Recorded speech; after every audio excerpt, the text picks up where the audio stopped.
Բարև ձեզ, Օրագիր Նյուզի եթերում օրակարգն է, իմ հյուրն այսօր մեդիափորձագետ Տիգրան Քոչարյանն է։ Բարև ձեզ, պարոն Քոչարյան, շնորհակալ եմ, որ այստեղ եք։ Պարոն Քոչարյան, այսօր Հայաստանն ու Միացյալ Նահանգները Թրամփի ուղի նախագծի իրականացման վերաբերյալ համատեղ հայտարարություն հրապարակեցին, ըստ որի կառավարող ընկերության բաժնեմասերի 74%-ը ամերիկյան կողմին կպատկանի եւ միայն 26%-ը Հայաստանին, 50 տարի անցել մեր մասնաբաժինը կհասնի 49%-ի։ Ընդհանուր առմամբ ինչպես է գնահատում այս հայտարարությունը, արդյոք այն չի խախտում Հայաստանի ինքնիշխանությունը հաշվի առնելով բաժնեմասերի այս հարաբերակցությունը։ Գիտեք, թվացյալ այնպիսի բան է, որ հաջող փաստաթուղթ է, առնվազն այդպես են ներկայացնում Արադ Միրզոյանը, բայց հարցեր կան, հարցեր են առաջանում միանգամից սկսած բաժնեմասից, հա, այսինքն ինչ է նշանակում, որ առնվազն 100 տարով Հայաստանը ունի վերահսկիչ փաթեթ այս պրոյեկտի վրա եւ մեզ ասել է, որ 26%-ից դարձնում է 49%, ամեն դեպքում դա 50% չի, 50+1 ձայն չի, 51% չի, այսինքն մենք փաստացի ինչ որ ինֆրաստրուկտուրա 100 տարով հանձնում ենք մի պետության, որի անելիքները այս տարածաշրջանում այդքան էլ հասկանալի չի, հա, կոնկրետ շատերը այդ թվում այսօր Իրանի դեսպանը բավականին բուրըն արձագանքեց, հա, այս ամեն ինչի վրա, շատերը մտածում են, որ սա Ամերիկայի Իրանի հետ կապված որոշակի ներխուժման կամ հարձակման հետ կապված նաև ծրագիր է եւ սրանով փաստացի ԱՄՆ-ն չեզոքացնում է Հայաստանի որպես Իրանի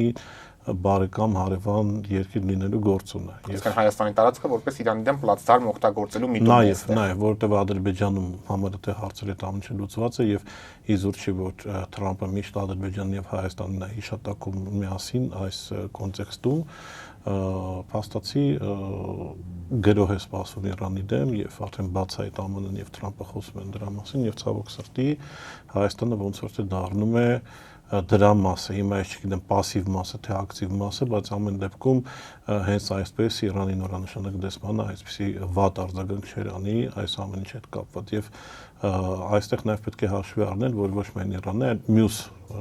դեռևս մեր դաշնակցի շահերն են վնասվում, հարված տակ է դրվում Ռուսաստանի ներկայությունը սահմանապահների տեսքով Իրանի սահմանին եւ ընդհանրապես Ռուսաստանի ներկայացությունը Հայաստանում, սա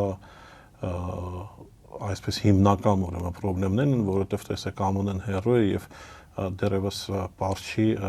արդյոք կարողանա WhatsApp-ի զանգով Փաշինյանը որոշակի հարցեր լուծի, եթե խնդրեմ լինի Հայաստանում եւ նաեւ պետք է հաշվի առնել, որ Թրամփը հավերժ չի, հա,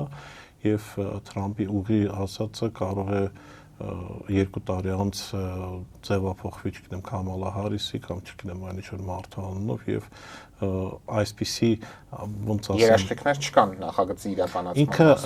երկարաժամկետի անուն է կրում, բայց երկարաժամկետի տպավորություն չի թողնում, հա, այսինքն տեսնելով Թրամփի ընդհանրապես քաղաքականությունը աշխարհի բոլոր կետերում, ինքը ուզում է դա լինի հիմա եւ միանգամից, հա,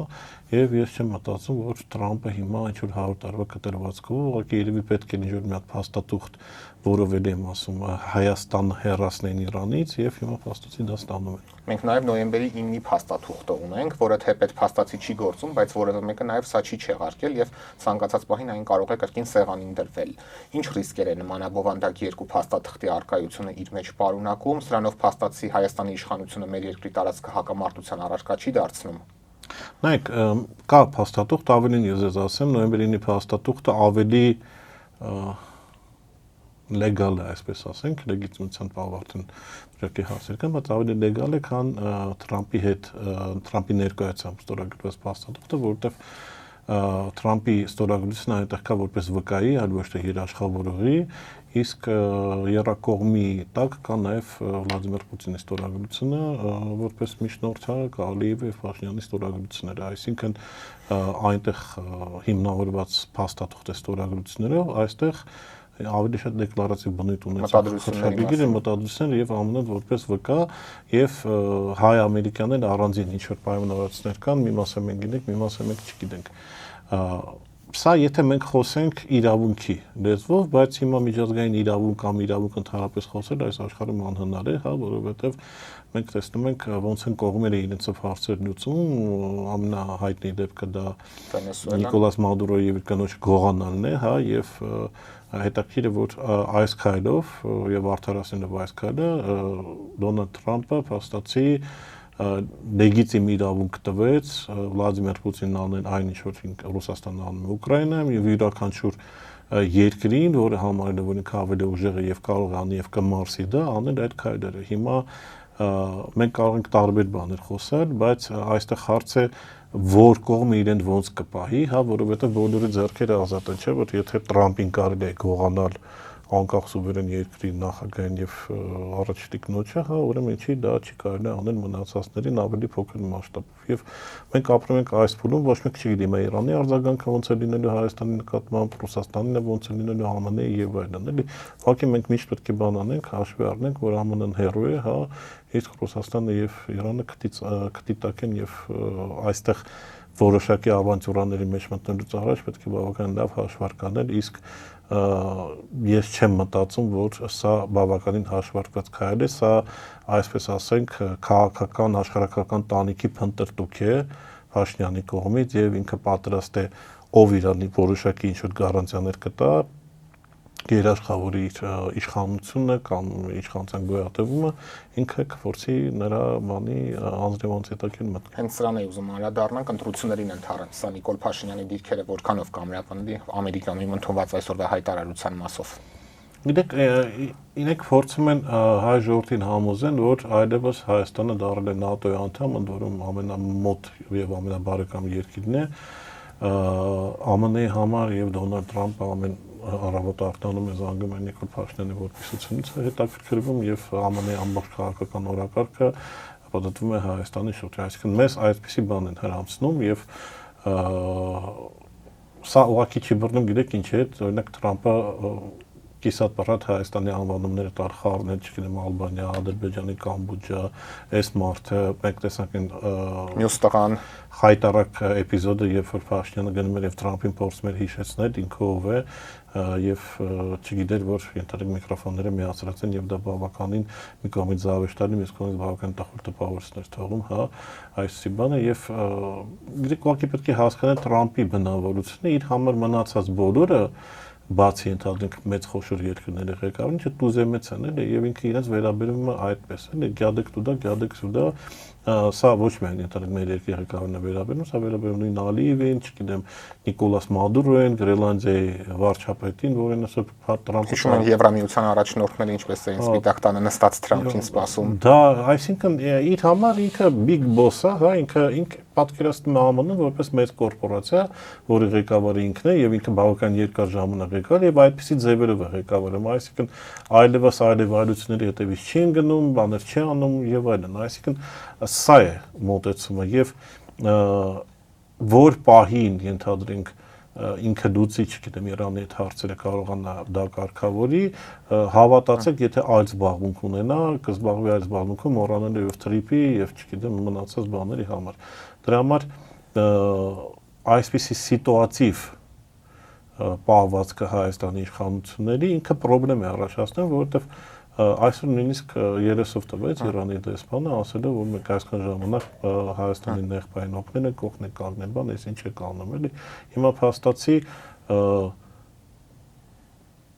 գարանտիա չերաշխավորված անվտանգությունով ոչ Եվրոպական միությունից, ոչ ԱՄՆ-ից մենք չունենք որոշակի երաշխիքներ, մենք առնվազն փչացնում ենք հարաբերությունները Իրանի եւ Ռուսաստանի հետ, որոնք ցավոք սրտի չեն մոռանա դա եւ հարցը ինչքան է լինելու ապագայում նույն Իրանի եւ նույն Ռուսաստանի ներառումից։ Ինչքին ենք վճարելու սրա դիմաց ամենակարևորը։ Պարոն Քոչարյան, ուզում եմ նաև Սոլովյովի վերջին հայտարարության մասին խոսենք։ Սկանդալային հայտարարության, որ նա նշել էր Ռուսաստանը Հայաստանում եւս պետք է հատուկ ռազմական գործողություն իրականացնի։ Շատերի գնահատմամբ այս հայտարարության միակ շահառուն Նիկոլ Փաշինյանն էր, ով ցանկացած նման հայտարարությունից հետո իր դիրքերը ամրապնդում է եւ ավելի հիմնավորված է ներկայացնում իրեն պնդումը, որ Ռուսաստանը Հայաստանում հիբրիդային պատերազմ է վարում։ Ըստ ձեզ ինչու է ռուսական կողմը պարբերաբար նման հայտարարություններով հանդես գալիս, շատ լավ իմանալով, որ դրանով ամրացնում է Նիկոլ Փաշինյանի դիրքերը, հատկապես նախընտրական շրջանում։ Չի ստացվում, որ Ռուսաստանը շահագրգռված է Փաշինյանի իշխանության պահպանմամբ։ Տեսեք, ամենասկզբից կամ Նիկոլ Փաշինյանն է սիրում այդպիսի բառախաղեր անել, հա, ասելով ես այդպես բան ասել եմ, բայց ես այդպես բան չեմ ասել։ Հիմա տեսեք, Սալավյով չի ասել, որ պետք է այդ օպերացիան անել Հայաստանի դեպ, այսինքն այդ նախադասությունը չկա։ Սալավյովը ասել է, որ մտահոգված է Հայաստանով, որ Ռուսաստան պետք է մտածի Հայաստանի մասին, Հայաստանն ամենամեծ խնդիրներից մեկն է Ռուսաստանի համար, ավարտել է իր միտքը, ասել է եւ ընդհանրապես ինչպես մենք արենք Ուկրաինայում, հա, մենք նաեւ պետք է մեր ազդեցության գոտիներում պետք եղած ժամանակ անենք SVO, հա, հատուկ ռազմական գործողություն, SVO։ Սա է եղել, այսինքն որևէ տեղ չկա նախադասություն, որ ինքը ասել է մենք Հայաստանում պետք է այդպիսի բան անենք, այսինքն կոնտեքստից կարող է բխում է, բայց այդպիսի բան չկա։ Սա ֆիքսել հասկացվում է, որ Հայաստանի նկատի ինչի, որովհետև դեմը կարող է Ադրբեջանն ազդեցության գոտի, կարող է Ուզբեկիստանն, կարող է չկա, կարող է Հայաստանը, ոչ մի կարող է Վրաստանը, հա, այսինքն սա մի կողմ թողենք, հա, սա Փաշինյանի սիրած դեմն է, հա, որ ինքը ասում է հիբրիդային պատերազմ մեր դեմ տանում, իսկ ով է տանում բան, բոլորը հասկանում Ռուսաստանը, բայց ինքը այդ բանը չի ասում։ Այսինքն այստեղ փաշինյանական քարոզիչները, որ sense փորձում են արդեն կեղծ ֆրազով մտնել դաշտ, արդեն ցույց է տալիս, որ դա իրենց պետք էր։ Հիմա տեսեք, Սալավյովը խոսել է ներքին լսարանի համար, իր Ռուսաստանի, հա, ինքը ընդ որում գիտեք ինչն է զավեշ տալի, եթե չեմ սխալվում, ընդհանրապես Սալավյովի հաղորդումները արգելափակել են Հայաստանում, փաստացի այր քպականները նստած ամբողջ օրը Սալավյով են նայում, այսինքն ես չեմ նայել այդ հաղորդումը եւ քիչ եմ հետաքրքրել ամեն ինչը, իրանք ասեն նայում ինչ, Ստոկհոլմյան սինդրոմի տակ են երևի, եւ հիմա նայեք խնդիրը որն է, հա, բացեի կարող եմ ասեմ, ես չեմ անդրադառնում Սալավյով ճիշտ է խոսել, սխալ է խոսել, հա, ամեն ասած իր խեղճի վրա է, ամեն դեպքում կոռեկտ չի խոսել, հա, կարելի է մի քիչ ավելի հարգալից խոսալ, կամ կարելի է խոսել Փաշինյանի մասին, այլ ոչ թե երկրի մասին եւ այլն, որովհետեւ այսպես ասենք, եթե հիմա ինչ որ մի հայ զովի այդ ռազմական գործով հատուկ ռազմական գործ Հայաստանի տարածքում, բարձր որ մենք այլևս Ռուսաստանը չեն կարող ընդունել որպես դաշնակից, ինչքան էլ բարիդրացիական հարաբերություններ ստացենք իրեն, այսինքն սա ել եմ ասում կարելի է բառերը մի քիչ ավելի բան ընտրել, բայց ել եմ ասում քարոզչական, տեղեկատվական բաներ տեսնենք, մի փոքր այլ հարցին անդրադառնամ, տեսեք, ժամանակին ադրբեջանցիները 3 լեզվով Խոջալի մասին պատմում են, ինչ որ ռոլիկներ են անում, նկարներ եւ այլն, ադրբեջաները ներքին լսարանի համար, ռուսերեն Ռուսաստանի եւ անգլերեն արդեն միջազգային կառավարության համար եւ որոշակի հաջողության են հասնում բացի ներսում այդ նկարները ադրբեջանցիները շատ ծանր տպավորություն են թողում եւ ոչ թե վրեժի կամ ցասումի բան են առաջացնում, այլ վախ, որ եթե մենք մի հատ sense բան անենք, հայերը մի հատ sense բան կանեն, բա դուք ասում եք հայերը կիրթ են եւ այլն, տեսեք, չգիտեմ, այս նկարներ, երեխեք սպանված եւ այլն։ Հիմա նույնը Սալավյովի պարագայում։ Ես չեմ մտածում, որ այս արտահայտությունը, որ ԿՊ-ն այսքան սկսեց տարածել եւ այլն բանը, ժողովրդի վրա այդ տպավորություն է թողում։ Հա, առնվազն վախի զգացում է առաջացած ժողովրդի մոտ, որ այս Նիկոլը կարող է մի օր բանի հասցնել նրան, որ մեր դեմ ինչ-որ այսպեսի բան սկսվի։ Ես խոսել եմ որոշակի արձագանքներ, հա իհարկե հասարակ ժողովուրդը իրանք ասում են չարժեր տես բան ասել կամ ինքով որտես բան ասել, բայց ամեն անգամ նման հայտարարություն ստո Փաշինյանի դեպքերը ավելի են ամրապնդվում։ Չի ամրապնդվում Փաշինյանի դեպքը, որովհետև մարդը մտածում է այս Փաշինյանը մեզ կարող է հասցնել նրան, որ ռուսը սկսի մեզ ռակետով խփել։ Այսինքն ստե հակադարձ էֆեկտն է գնացել քարոզչական։ Կարճաժամկետով ինքը ստանում է որոշակի պատկեր, որ մարդիկ ջղայնացած են, բայց մարդը գալիս է տուն մտածում արես, Փաշինյանը եթե սենց էլ շարունակի, ռակետով կխփեն։ Այսինքն ստեղ իրենք չկարողացան այդ չափը պահել, հա, եւ այսպես ասենք առիթը գտնելով, բռնցնելով, փորձելով ինչ-որ վարկյանի տակ ինչ-որ քարոզչական բասը, հակառակ էֆեկտն է ժողովրդի վրա գնում։ Էլ եմ ասում, ոնց որ ադրբեջանցիները վախենում են Խոջալուի նկարներից, տենց էլ հասարակ ժողովուրդը վախենում է, որ կարող է էլի ինչ-որ բան լինի, որ Ռուսաստանը մեր դեմ պատերազմ սկսի։ Իսկ ես չգիտեմ, երբ բացի ԿՊ-ականից ուրիշ որևէ մարդ չկա, որը հասկանա ինչ է լինելու, եթե Ռուսաստանը պատերազմ սկսի Հայաստանի դեմ, Աստված չտա, հա։ Ավելին ձեզ ասեմ, հատուկ ռազմական գործողության մասին մենք կիմանանք այն ժամանակ, երբ որ ինքը ավարտված արդեն կլինի, հա, այստեղ adekvatության էլի աստիճաններ պետք է լինեն եւ միավորեց արդյոք բացարձակապես որևէ մեկը որոշեց Փաշինյանին ընտրի զուտ նրա պատճառով, որ Սալավիովը իրեն ինչ-որ բան է ասել, իհարկե ոչ։ Եվ ես չեմ տեսել տենց մարդ, որ պետք է փոխվել է, ասած դեռ պետք է գնամ Կարմեն Փաշինյանի կողքին, բացարձակապես այդպեսի բան չկա։ Ինչքան էլ Սալավիովը ինչ-որ բան ասի, այլ մարդ ինչ-որ բան ասի եւ այլն, Իսկ այնուամենայնիվ ինչի չեն խուսափում նման հայտարարություններից, շատ լավ իմանալով Հայաստանում դա ոնց է իշխանությունը մանիպուլացնելու եւ իր օգտին օգտագործելու։ Դավիթ ջան,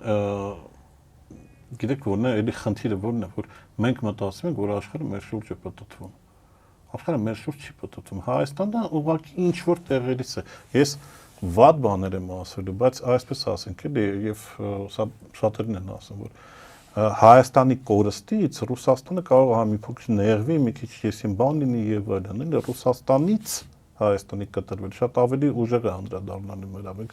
անհամաչափ երկրներ ենք եւ խոսքը ոչ միայն Ռուսաստանի մասին է, Հայաստանի ներկա իրավիճակով չի կարող իրեն պահի այսպես Իրանի հանդեպ, Ռուսաստանի հանդեպ, Թուրքիայի հանդեպ, այսինքն այստեղ ավելի խուսանավել, փորձել բոլորի հետ լինել լավ է, իսկ ներկայապես մենք բոլորի հետ հիմա վատն ենք եւ ելի ասեմ, սա չի նշանակում Ռուսաստանը Սալավիովի միջոցով աջակցում է Փաշինյանին, սա չի նշանակում դա էլ են փորձում ներկայացնել, որ Սալավիովը դա ինչ որ ինքը ասում է, դա Կրեմլի, ուրեմն կարծիքն է, այդպես չի, որովհետև առնվազն կարելի է մտնել Google եւ հավաքել ուղղակի Սալավիովի ներողություն է խնդրել եւ մի քանի դեպք կա, եւ Սալավիովը ներողություն է խնդրում Ադրբեջանից, ներողություն է խնդրում Չեչեններից, ներողություն է խնդրում սրանից, դա չեմ մտածում, որ Կրեմլը ներողություն կխնդրի, չգիտեմ, Ադրբեջանից կամ ինչ-որ բան, այսինքն շատ հաճախ դեպքերում ինքը արտում է իր անձնական կարծիքը, իր անձնական ցավը եմ ասում, այստեղ ուղղակի սա ոչ կոռեկտ արտահայտություն էր, բայց այն հիստերիան, որ այդ արտահայտության շուրջ բան եղավ, սա ելի եմ ասում, ոչ adekvat էր, այլ համաչափ չէր։ Եվ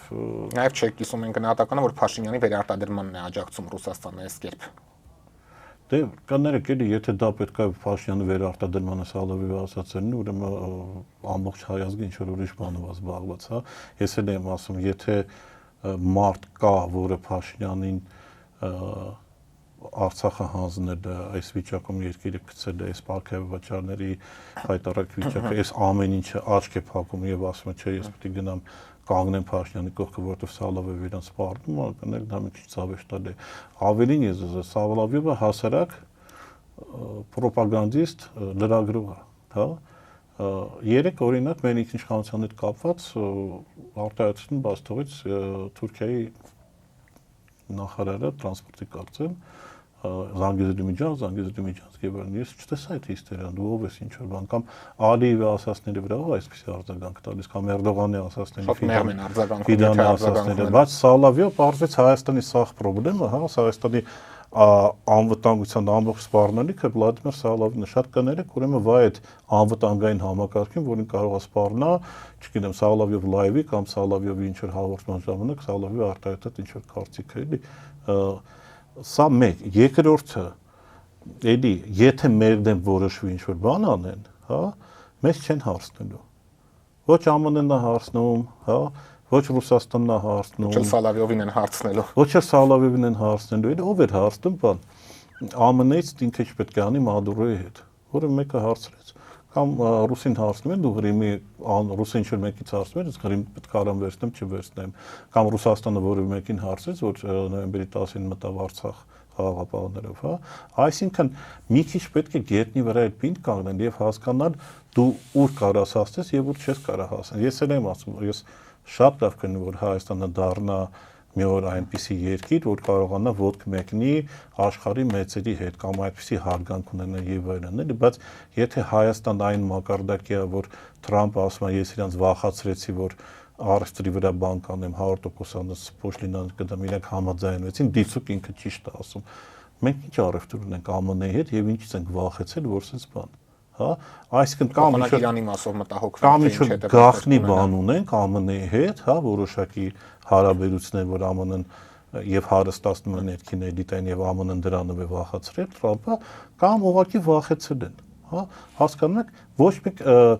այստեղ դու մի դաշնակիցի մոտ, նախին դաշնակիցի մոտ դու առաջացնում ես զզվանքի զգացում արդեն, որտեղ արդեն հոգնել են եւ ել եմ ասում Պարսկաստան Իրանի նման համբերատար հա պետությունը, հա որ արդեն արտահայտվում է, այն մյուսներն էլ քեզ չեն հարգում։ Այսինքն դու հասել ես նրան, որ այն ովքեր քո հետ նորմալ են, հիմա քեզ տանել չեն կարող, հա քո այսպեսի ոճով են խոսում, այն մնացածները էլի առանց հարգելու ինչ-որ բաներ ուղղակի օգտագործում են, սա շատ վատ է, սա շատ վտանգավոր է, դրա համար մենք պետք է շատ զգույշ լինենք եւ չթողենք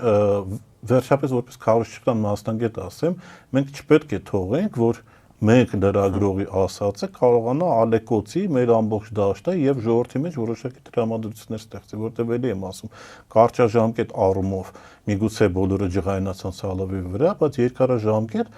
շատերը Հայաստանում մտածեցին, որ ինչ-որ մի բան սխալ է գնում, այդ Ռուսաստանը հիմա մեր դեմ սկսի ինչ-որ բաներ անել, այսինքն նույնիսկ քարոզչական հաշվարկներ չեն անում, ոնց որ մնացած բոլոր ոլորտներում են ինչին կպնում են վարի են տալիս, այստեղ էլի քարոզչություն անելուց կամ ինչ-որ բանից դրա հետևանքները չեն կարողանում հասկանալ։ Եվ Սալավյովի ասացի մասով նշում են, որ ընդդիմությունը չարձագանքեց սրան, այստեղ Նարեկ Կարապետյանի հայտարարությունն են նշում, որտեղ նա անանունի հայտարարություններ, Սալավյովի անունը ոչ մի անգամ չէր հիշատակել, իսկ Հայաստան դաշինքի մասով առհասարակ նշում են, որևէ արձագանք չի եղել, ձեզ համար հասկանալի էր այս արձագանքը եւ ինչով եք սա պայմանավորվում։ Արձագանքել է, Նարեկ Կարապետյանը արձագանքել է, Արտուր Վանեցյանը արձագանքել է, բայց երևի թե պետք չէ տենց արձագանքել, հա, եւ այլն, այսինքն բավարար էր սա։ Անդիմությունը իրան շատ ավելի հանգիստ է, բայց ինձ շատ ավելի բան է հասկանում, որ մի Սալավիովով, հա, խնդիր չի լուծվում եւ մի Սալավիովը չի կարող վտանգ հանդիսանալ Հայաստանի ուրեմն անվտանգության։ Եթե դա ասել Լավրովը, Մարիա Զախարովան, հա, Վլադիմիր Պուտինը կամ Պեսկովը, իմ կարծիքով հա կարելի է գնալ ինչ-որ բան պատրաստվել, հա, չգիտեմ ինչին, բայց ինչ-որ բանի պատրաստվել։ Բայց հիմա կաներեք էլի Խզմալյանը, Պետրոս Ղազարյանը, Արսեն Հովհաննիսյանը ՀՄԿ-ի եթերից, չգիտեմ, տարբեր ուրիշ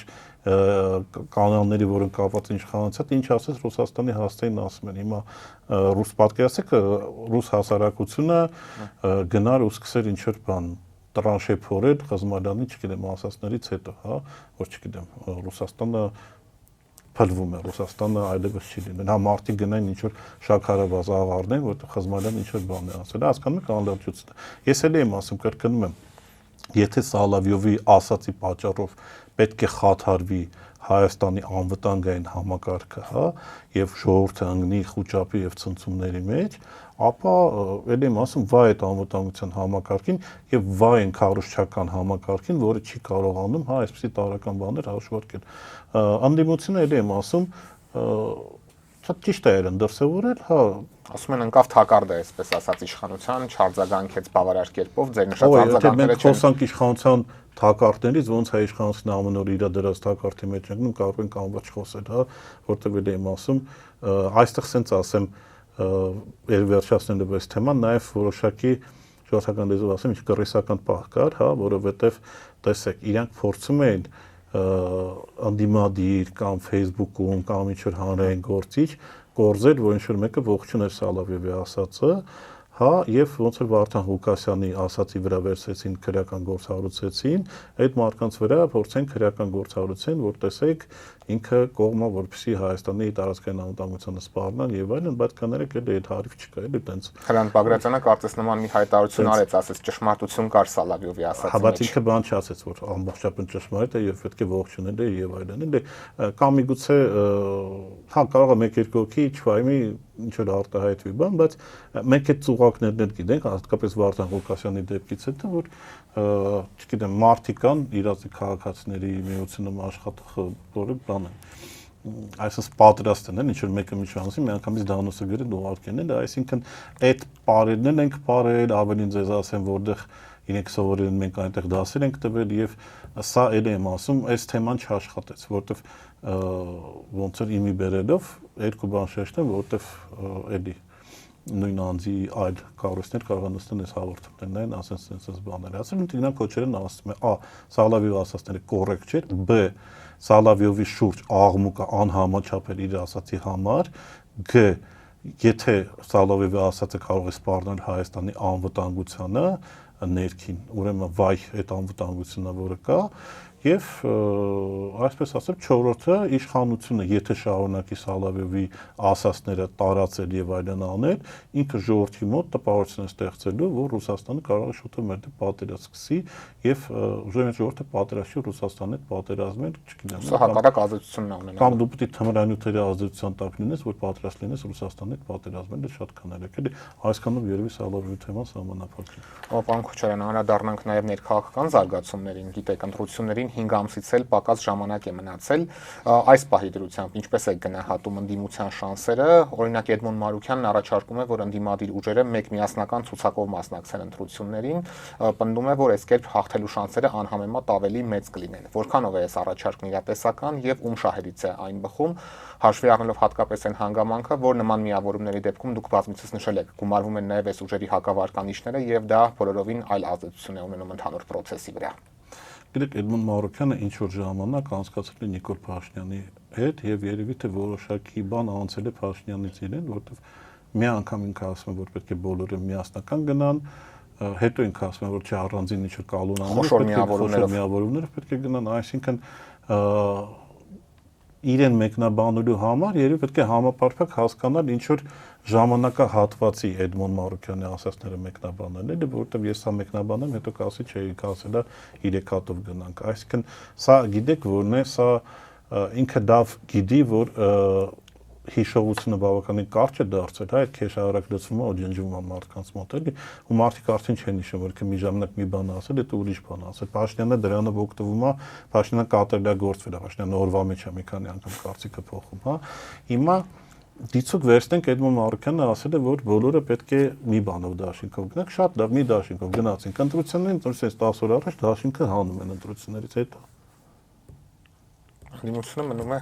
Անդիմադիր տրամադրված քաղաքացիները չեն imանում ում են ընտրում։ Այսինքն դա է Էդմոն Մարուքյանի առաջարկը։ Փաստացի, դրամաբանությունը ուզում եմ հասկանամ, էլի։ Դրա համար եկեք մի կողմ բան անենք, բացի նրանից այլ եմ ասում, որ կան գործիչներ, հատկապես իմ խոսքս ես դա բազմիցս ասել եմ, այն մարդկանց, ովքեր ունեն նա որոշակի հակառեյտինգ, հա,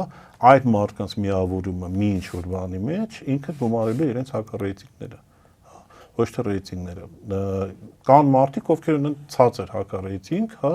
այդ մարդկանց միավորում է նաև իրենց ռեյտինգները, այսինքն այստեղ սոցիոլոգները շատ ավելի լավ գիտեն եւ շատ լավ հաշվարկներ գիտեն, դրա համար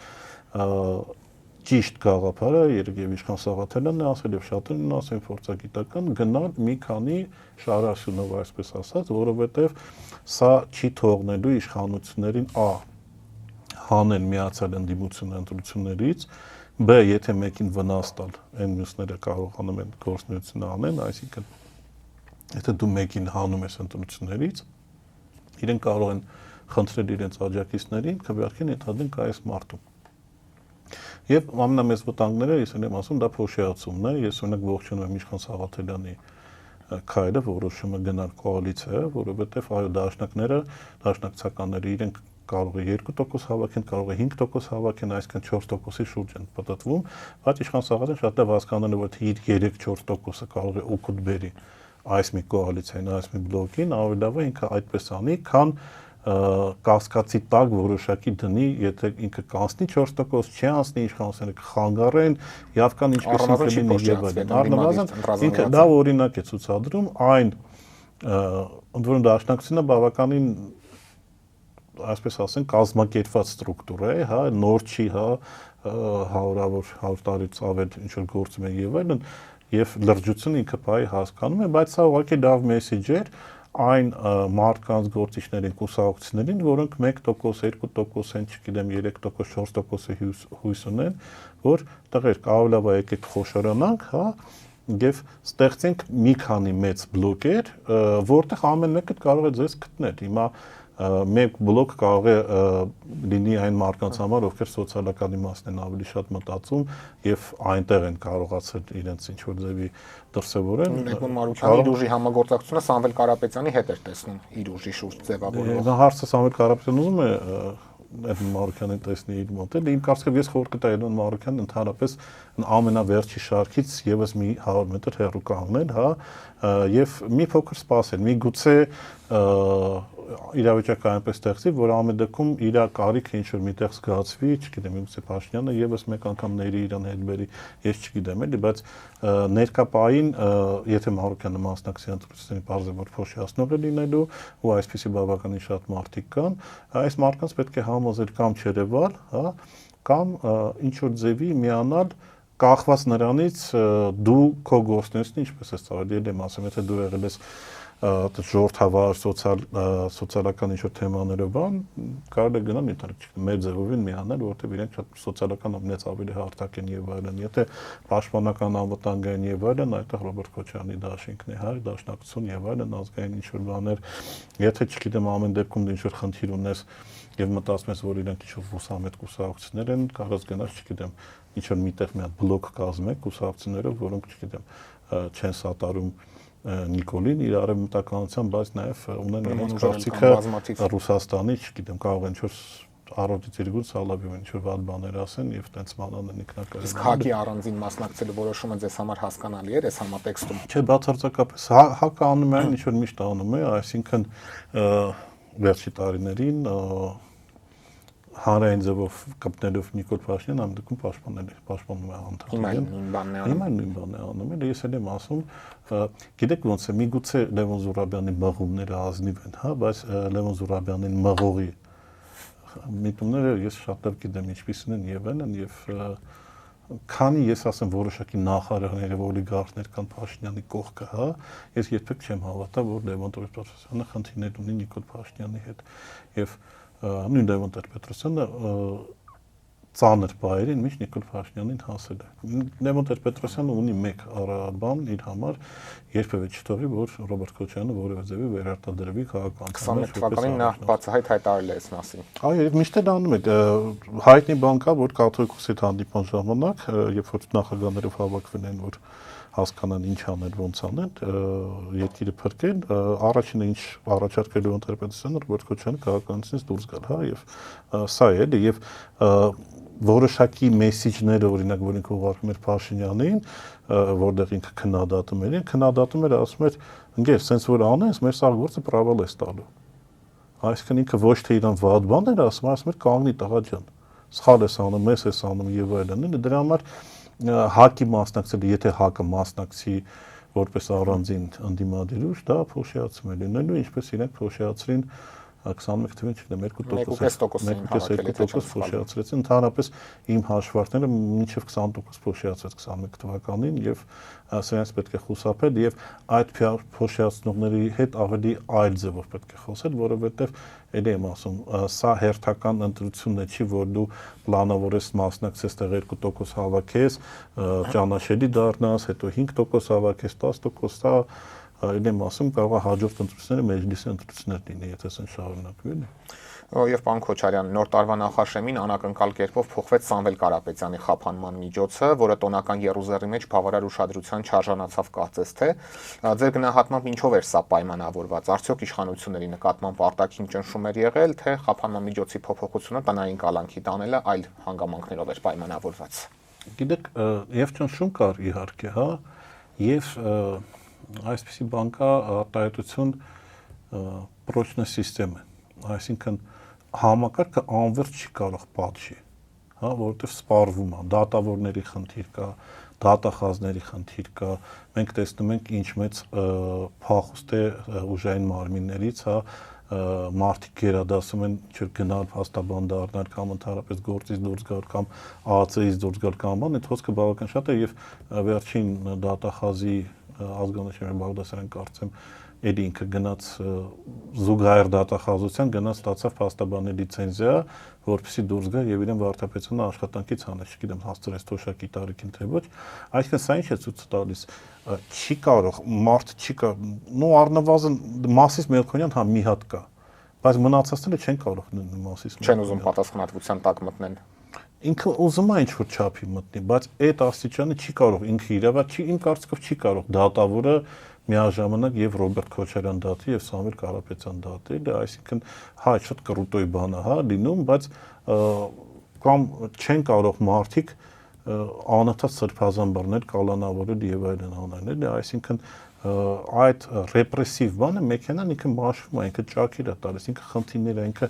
ներվային սրիվներ կարող է լինի նույն դատավորների, ում դատախազը գիտեք ոնց է գալիս է տուն, հիմա տնեցիքներ իրան ինչ որ բաներ են ասում, ցենց գաղափարական ուժայիններ շատ քիչ կան, հա, մարդիկ հիմնականում գնացել է գործի, եկել է աշխատավարձ է ստացել, չգիտեմ, քրեական դատավարությունը դատել է բան, որևէ բան չէ, բայց հիմա իրան ասում են չեն գեր, դու պետք է դու ռազմական ոստիկան ես, ընտիր քննիչ ես, բայց դու պետք է գնաս Նիկոլի երթի եկեղեցու դեմ, կամ դու չպետք է գնաս բան Միքայել Սրբազանին բան բռնես, կամ դու պետք է գնաս ինչ-որ մարկանց, նակ ալֆան, որը էլիտար կազմակերպություն է, համարվել միշտ իրան ասում են դու պետք է գնաս, չգիտեմ, բլոգերների ձեռները ոլորես, մասկի շոու անես, այսինքն այդ մարդիկ ինչքան էլ ծառայում են Փաշինյանին եւ պետությանը, ինչ որ բան պրեդել կա, որ իրենք չեն կարող դիմանալ, իմ կարծիքով Սամվել Կարապետյանի հարցը հենց դրանում էր կամ 18-ի գործը մի քանի հոգի որ բաց թողեցին, հա, չի կարող համակարգը անվերջ Լիդիա Մանթաշյանին պահի, որովհետև համակարգը վրան ժողովրդավար բաստիոն է հռչակում, հա, եւ կին է փագած պահում, փակի տակ պահում երկար ժամանակ, հա, ամեն դեպքում հանդիպում է, չգիտեմ, եվրոպացի դեսպանների հետ ամերիկացի դեսպան, իրանք ասում են ամեն դեպքում մի արել էս բաներ, որովհետեւ եթե ռուսները ասում են, որտեղ բարակ է, այնտեղ պատրվում է, հա, ինչ որ միտեղ այս կճակը կտա, այս մի բանը կնի, այս խզումը կլինի դրա համար, դենք էլ չեն կարողանում ժամանակ առ ժամանակ համակարգը բեռնաթափվում է, տեսեք, համակարգը բեռնաթափվեց, բայց որպեսզի համակարգը չժանգոտի, մարազմերը Խաչիկ Գալստյանի տարան բանդ, հա,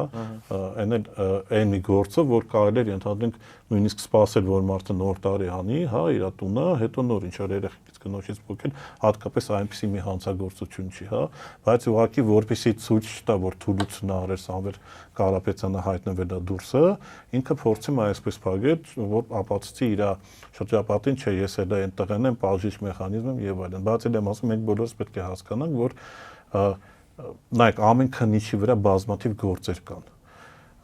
բացի սովորական այս քաղաքական բաներից, քրեական գործերից նաև, չգիտեմ, ջերմգիտությունն, սպանությունը, ռազմը եւ այլն, էլի ինքը չի կարող այդքան անի, ինքը ինչ որ մի բանի վրա ուշադրություն պետք է չդարձնի, օրինակ իմ մոտից դրամապանակ են գողացել 2 տարի առաջ, մինչև այս չգիտեմ ինչերով, չնայած մոտարապես պարզ էր, երբ հա ոնց է ով է եւ այլն, բայց այդքան շատ գործեր են, էլի կուտակված կամ յուրաքանչյուր դատավորը, չգիտեմ, 1000-1500 գործ կա, մենք այդ բաներն ենք ծանրաբեռնված է համակարգը չափից շատ չի կարող այդ ռեպրեսիվ ապարատը անվերջ գործել այսպես բաներ, դրա մեջ էլ ասեմ, միտեղ պետքա լիցքաթափվի, բեռնաթափվի, որպեսզի հետո կարողանա ինչ-որ ուրիշ բաներ անցնել, իմ բացատրությունը դա է, որովհետև այստեղ էլ ինչ-որ բաներ, որովհետև անընդհատ այդ ճնշումը կա Սամվել Կարապետյանի հետ կապված եւ մեդիա ճնշում եւ քաղաքական ճնշում եւ ամեն ինչը, բայց իմ կարծիքով, նայեք, Փաշինյանի համար դա այդքան էլ հաճելի չի, հա, հիմա ինչ-որ բաներ էլ իրենք փորձից տպավորություն ստեղծել, որ տեսեք Սամվել Կարապետյանը պայմանավորվել է դուրս է եկել, ինքը տենց անդիմադիր չի եւ այլն բանում։ Իշխանությունը փորձեց ավելի մարդասեր Երևան նոր տարվան։ Հա, փորձում են նաեւ որոշակի, այսպես ասենք,